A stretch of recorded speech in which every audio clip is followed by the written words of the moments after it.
NIST claim or analysis is that more core columns were damaged in the south tower than were damaged in the north. 6 in the north, 10 in the south, which is quite puzzling since the plane hit at an angle and you wouldn't expect that to occur at all. Now, the fascinating point you raise about the top 30 floors starting to tilt on the south tower is that they disappear. They turn to powder. Even Steve Jones, who's the principal proponent of conventional explosives, has acknowledged in the paper that he published in 9/11 and American Empire, co-edited by David Ray Griffin and Peter Dale Scott, that he was a staunch turn to powder.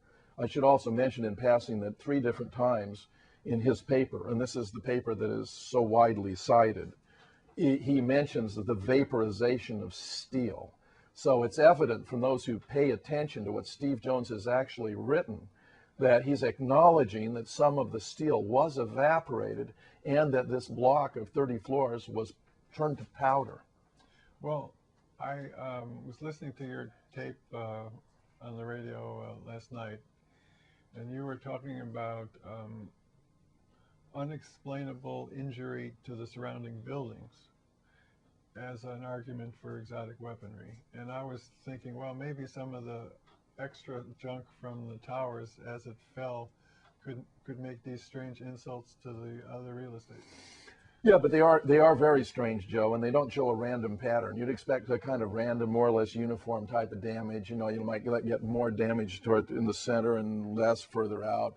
You have, in fact, Building 6 has this huge cavity as though it had been scooped out. It's 8 floors deep, and all the mass is gone. It's completely missing.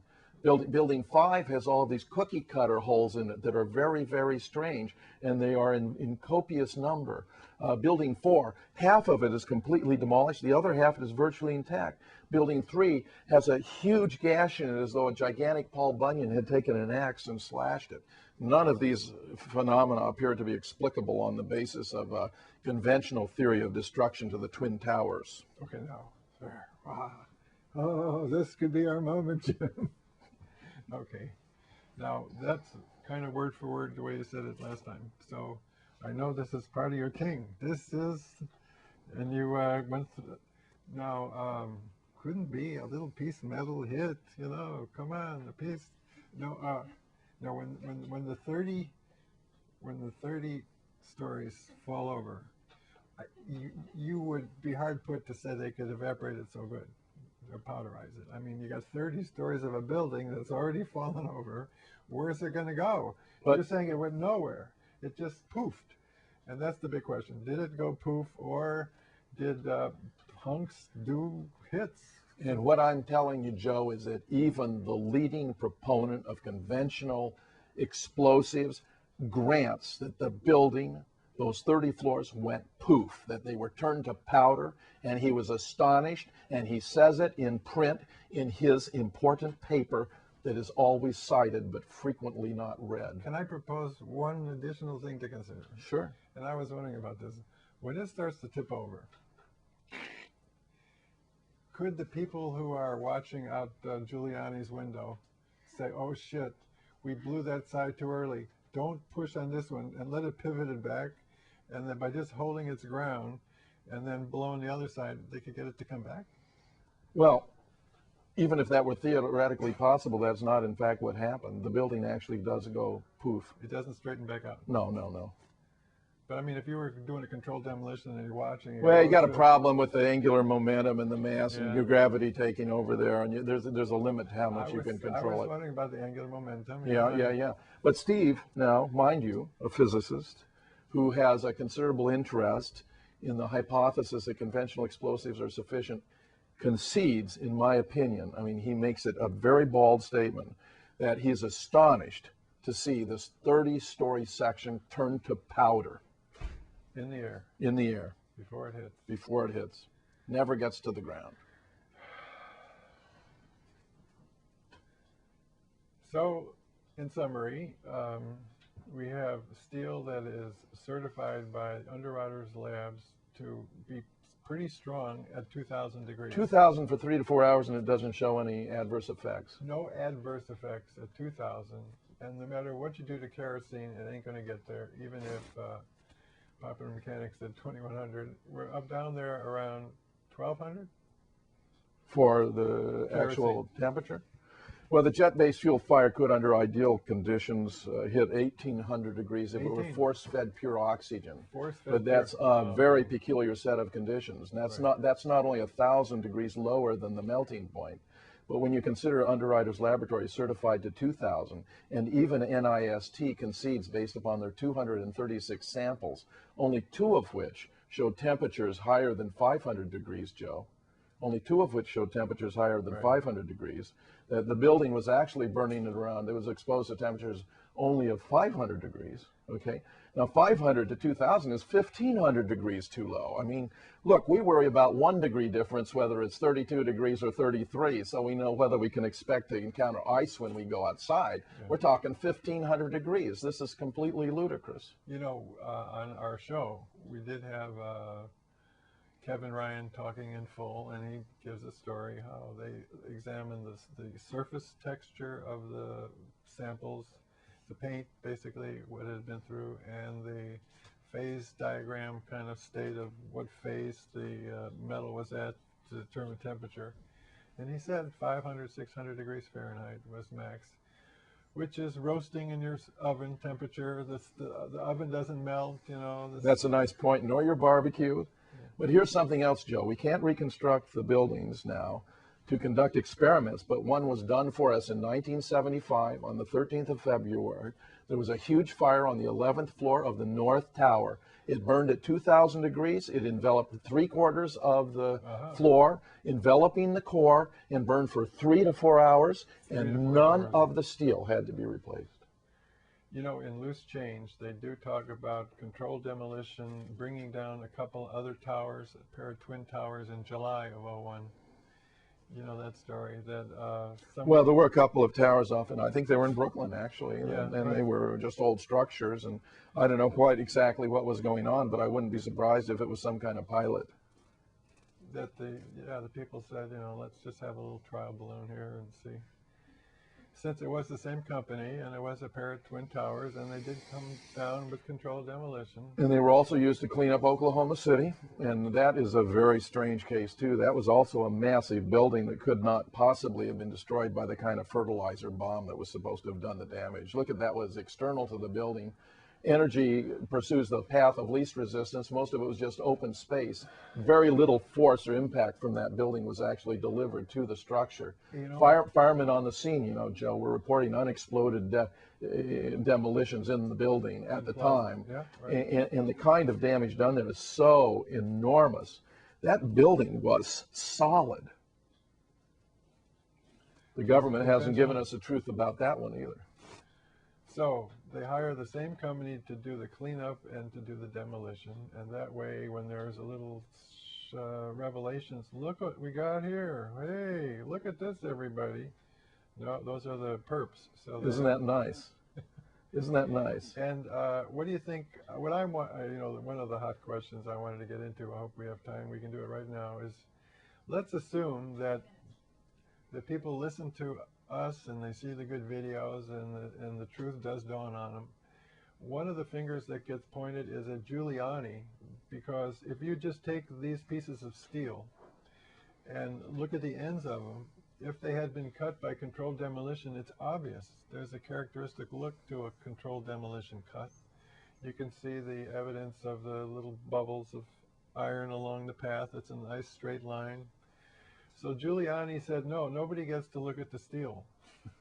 Not only that, but Giuliani was predicting the buildings were going to collapse, which is historically bizarre because no steel structure high-rise in the history of engineering had ever collapsed before 9/11, nor after 9/11, merely due to fire or damage.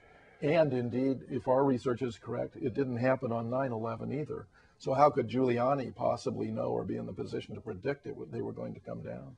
But plus his choice in choosing his command center to be the perfect place to watch. It does look like this was thought up way back then. Well, why didn't he go into Building 7 actually and occupy it? That would seem to have been the obvious thing to do, and yet he didn't. Right, there you go. That's it. He knew better than to go into Building 7. Rudy appears to have been prepared for the occasion to adopt the heroic role that drew such admiration. I'm sorry to say that it appears to me he had foreknowledge of what was going to come about and therefore was prepared to assume the role. So we are now going to switch to promote mode against the that reminds me of this wonderful movie about Giuliani by Kevin Keating. Have you heard about it? It's called It's Giuliani Time.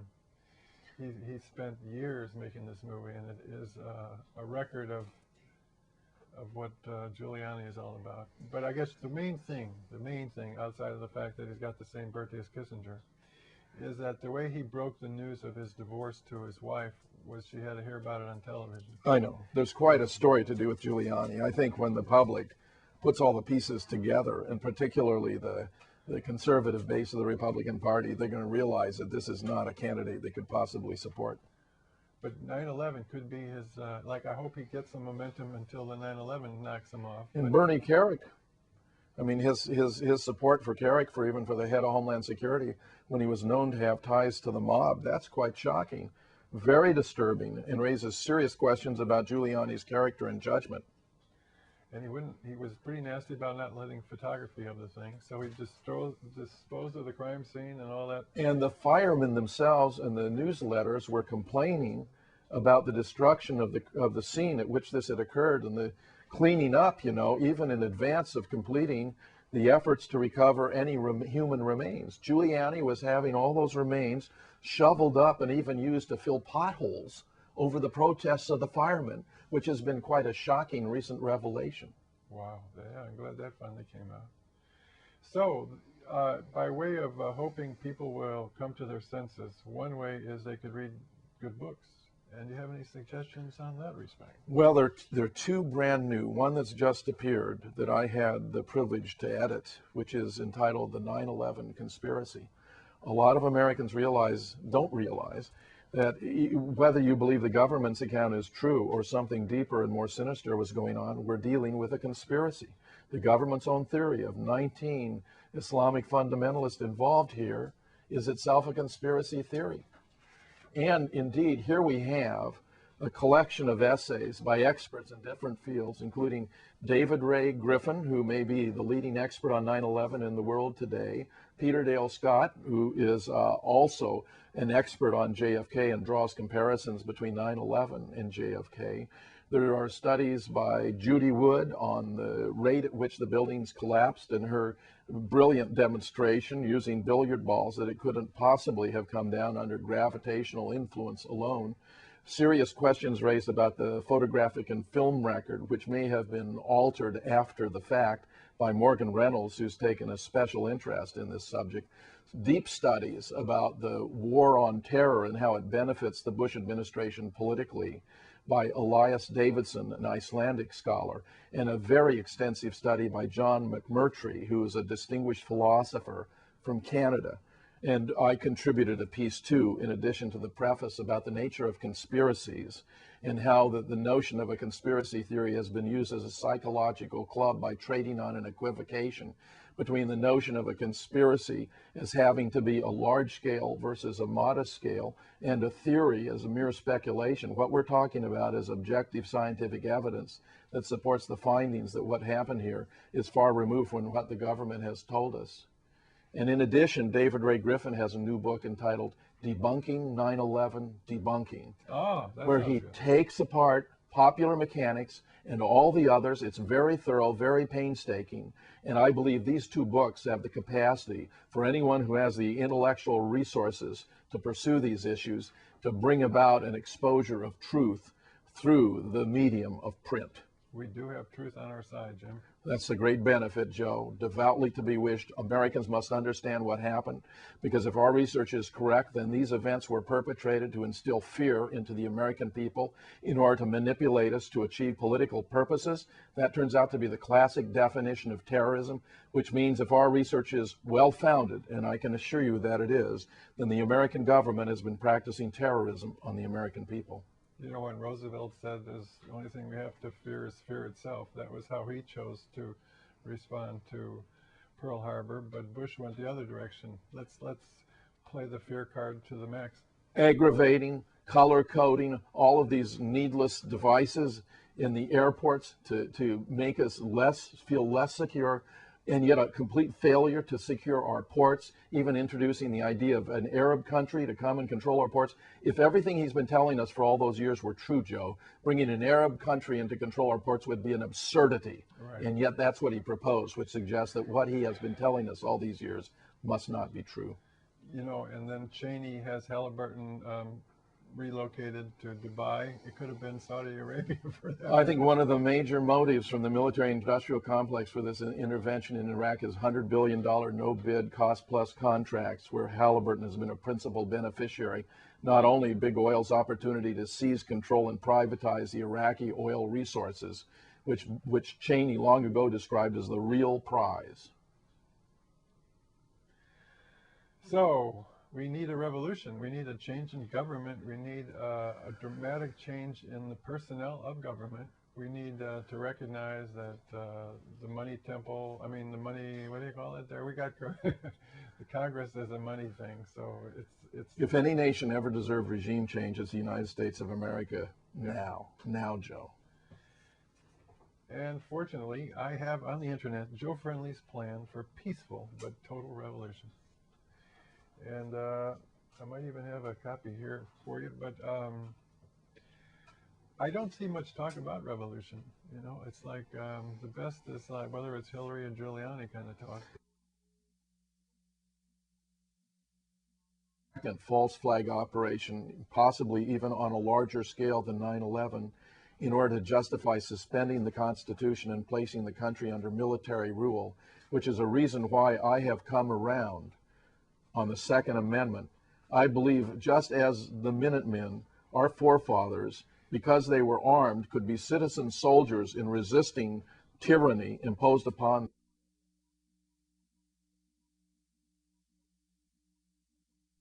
the necessity to be armed in order to resist the tyranny of a contemporary government, however difficult it may be to contemplate.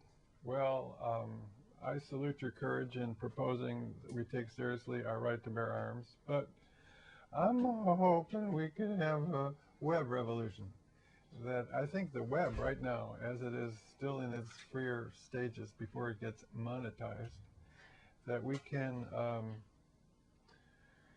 achieve a sense of common vision as a people. In other words, we can pretty much come to an agreement of the alternative regime we want, and then we wouldn't need bullets so much as just ways to point out to everybody in sight, hey, this is the new way it's supposed to be. I devoutly hope you are right, Joe. My sense, however, is that the malevolent forces who are in control of the government are not going to go gently. Yeah, I'm putting a lot of trust in art because that's about what we got. We don't have money much. We have our smarts, you know. But that's the punchline. Joe's show, you know, I have the solar compass. That's the secret ingredient, Jim. The solar compass, it'll be the extra surprise ingredient. I want to thank you, Joe, for your efforts to help to get the truth out to the American people about 9/11, the pivotal event of our lifetime. And it sure wasn't jet fuel that brought down the towers. No pancake collapse. The government's been lying from start to finish about 9/11.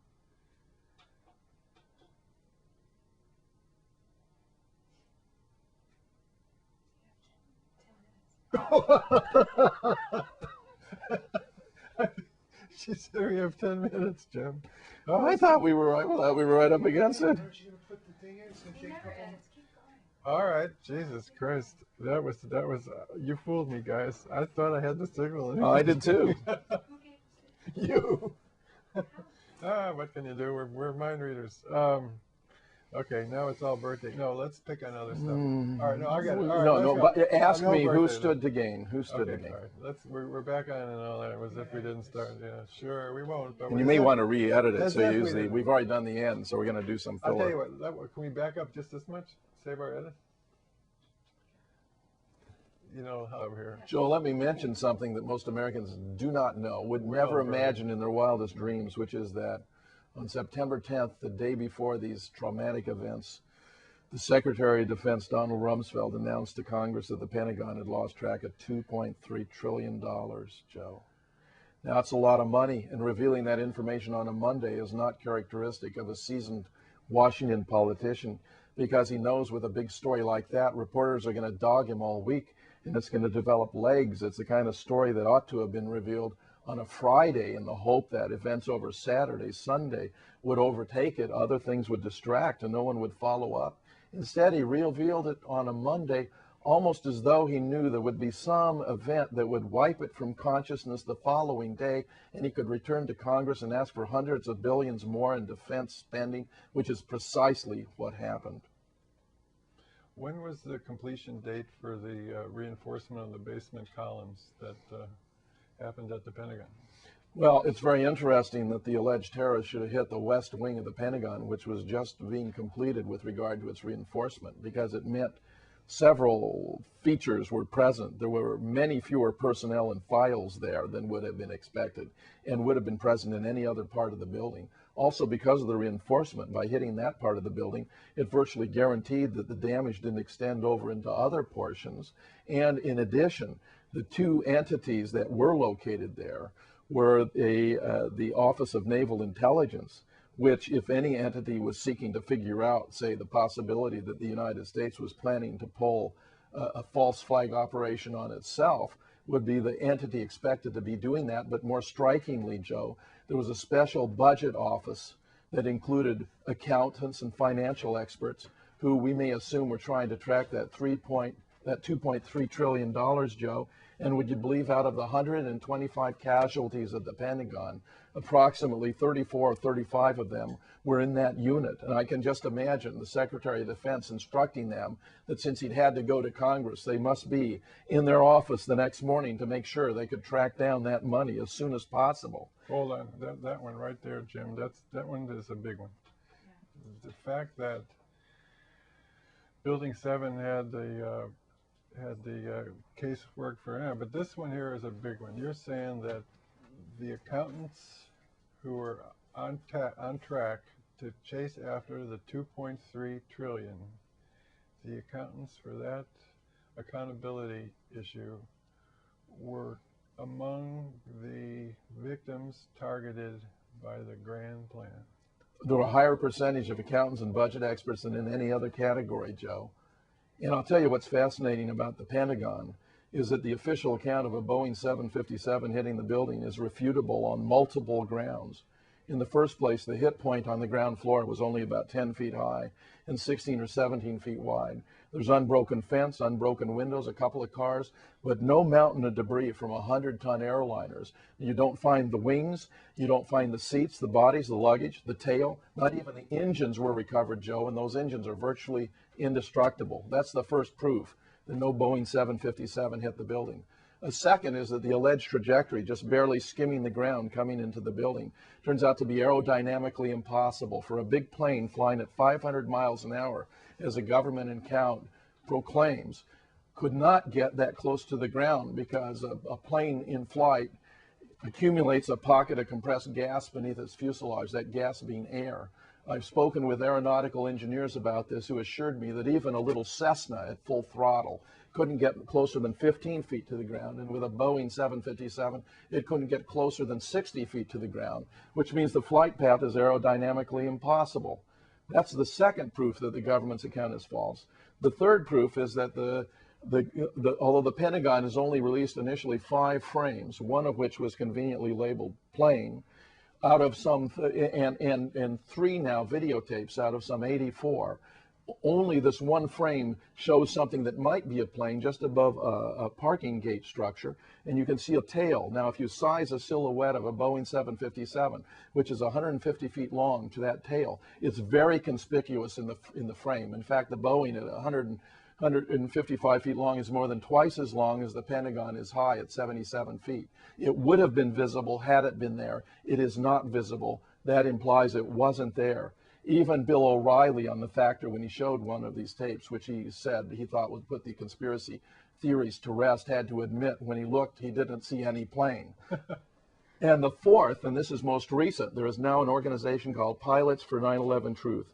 Under the Freedom of Information Act, they obtained data that the government claims is from the black box for the plane that hit the building. They have analyzed that data. And guess what, Joe? According to the official account, the trajectory was a southerly trajectory that hit the building at an angle. Reconstructing the black box data, it's a perpendicular trajectory from the north. According to the government, it was so low it took out lamp poles. According to the pilot's reconstruction, it was 300 feet in the air and couldn't have hit any of those lamp poles. Indeed, when you reach the building, according to the data provided to the government, the plane is still 100 feet in the air. And remember that Pentagon's only 77 feet high, which means that it passed over the building and didn't hit it at all. This is suggestive that two different planes were involved here.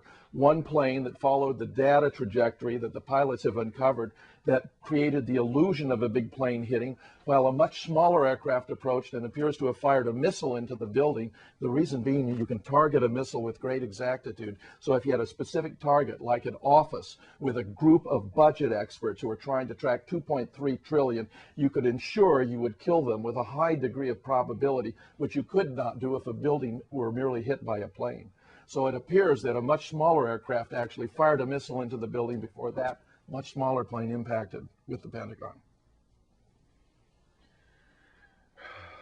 I keep thinking of Kissinger's correct that Rumsfeld was the most ruthless guy he ever met. And that's Henry Kissinger, you know. And Henry Kissinger was responsible for the deaths of millions of people. For him to describe Donald Rumsfeld as the most ruthless man, he's telling you something, Joe. He's telling you something. So he announces on Monday there's 2.3 trillion, and on Tuesday he has them right in his sights. And Tuesday they're taken out. Isn't that fascinating?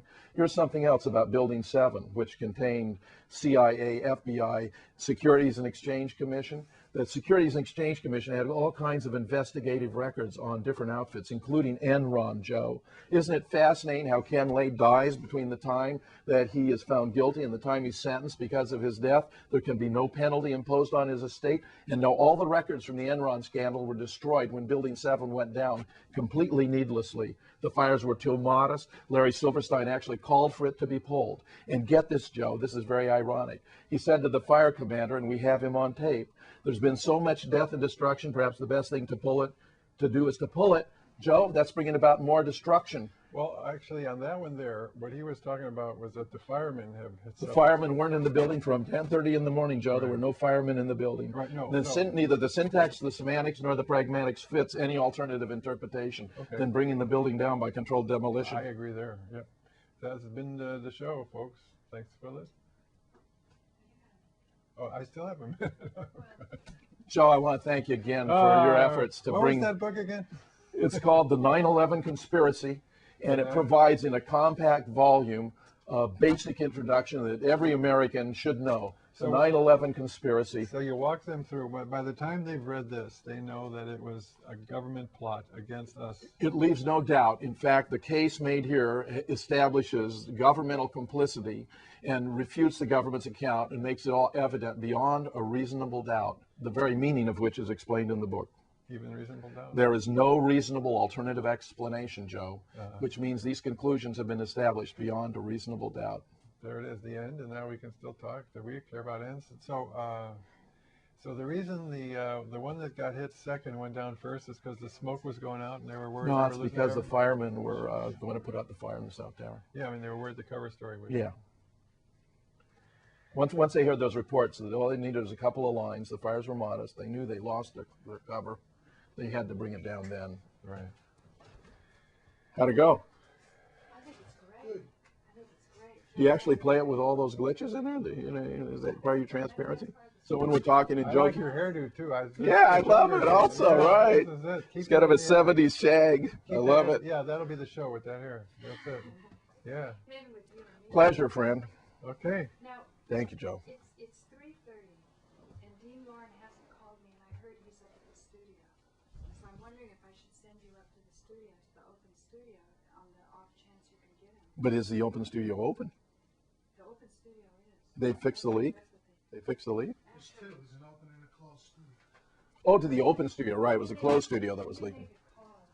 Well, Paula, do you want to do it? Do you want to do an interview here? I'll definitely do it, but I don't want you to lose a chance to get on Sirius Radio. Okay. Oh, Dean Lauren is, you could do worse. Do better. What he's, Mixed bag. he's a cult. He's a cult. He's a cult. No, he's, All producers have little respect for each other. yeah, what's the, Terrible. he's a little incredulous. It's like, Yeah, I had a conversation with him that yeah, I got some of this impression. he's like a little over the top. He's like, that guy's crazy. Did I say that? Moving, so there was some new information here. Well, about the pilots, for example? Well, no, About that- the 2.3 trillion? You mean the stuff that No, you I- didn't know already? No, I knew the 2.3. All right. I didn't know the timing of. No, I didn't know that that the accountants. The were- percentage of accountants and all that? I Yeah. didn't know the accountants story, and I didn't. I knew the 60-foot cushion that I used to in Arizona. And I've already had that on the air. Yeah, that's good.